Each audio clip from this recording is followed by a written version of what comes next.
ഫുട്ബോളിൻ്റെ പുതിയ അപ്ഡേറ്റ്സുമായി വീണ്ടും soccer talk എത്തുന്നു. സ്പാനിഷ് ലാ ലീഗയിൽ ടേബിൾ ടോപ്പർ ആവാനുള്ള അവസരം തുലച്ച് റിയൽ മാഡ്രിഡ്. കഴിഞ്ഞ മത്സരത്തിൽ അത്ലറ്റിക് ബിൽബോയ്ക്കെതിരെയായിരുന്നു റിയൽ മാഡ്രിഡിന്റെ തോൽവി. മത്സരത്തിൽ റിയൽ മാഡ്രിഡിന്റെ സൂപ്പർ താരം കിലിയൻ എംബാപ്പെ നിർണായക പെനാൽറ്റി നഷ്ടപ്പെടുത്തി. രണ്ടാം പകുതിയിൽ 53-ാം മിനിറ്റിലാണ് അത്ലറ്റിക് ക്ലബ് ആദ്യ ഗോൾ സ്കോർ ചെയ്തത്. പിന്നീട് 68-ാം മിനിറ്റിൽ റിയൽ മാഡ്രിഡിനായി പെനാൽറ്റി ലഭിച്ചു.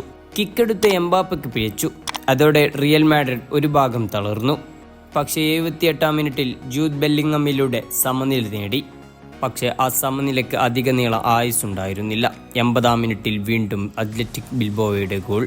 മത്സരം 2-1 തോൽവിയിൽ റിയൽ മാഡ്രിഡും കളം വിട്ടു. ഇതിനു മുൻപ് ചാമ്പ്യൻസ് ലീഗിലും കിലിയൻ എംബാപ്പെ പെനാൽറ്റി നഷ്ടപ്പെടുത്തിയിരുന്നു. യുഎഫ ചാമ്പ്യൻസ് ലീഗിൽ ലിവർപൂളിനെതിരെയായിരുന്നു എംബാപ്പയ്ക്ക് പെനാൽറ്റി അന്ന് നഷ്ടമായത്. ആ മത്സരത്തിലും റിയൽ മാഡ്രിഡ് തോൽക്കുകയായിരുന്നു.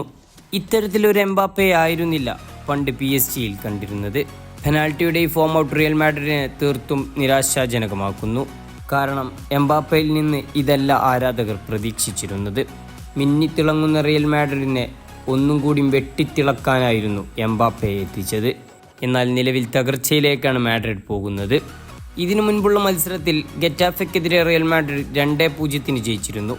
അന്ന് ലഭിച്ച പെനാൽറ്റി ജൂഡ് ബെല്ലിംഗം ആയിരുന്നു എടുത്തത്. കൃത്യമായി വലയിലേക്ക് എത്തിക്കാനും അദ്ദേഹത്തിന് സാധിച്ചു. എന്നാൽ മത്സരത്തിൽ രണ്ടാം ഗോൾ സ്കോർ ചെയ്തത് അന്ന് കിലിയൻ എംബാപ്പയായിരുന്നു.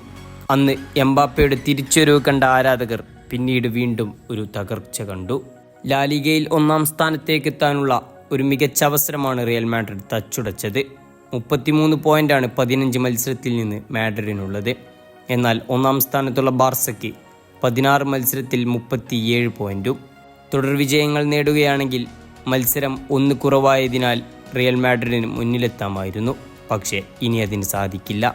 റയലിൻ്റെ തിരിച്ചുവരവിനായി കാത്തിരിക്കാം. ഫുട്ബോളിൻ്റെ പുതിയ അപ്ഡേറ്റ്സുകൾ അറിയാൻ സോക്കർ ടോക്ക് സബ്സ്ക്രൈബ് ചെയ്യുക.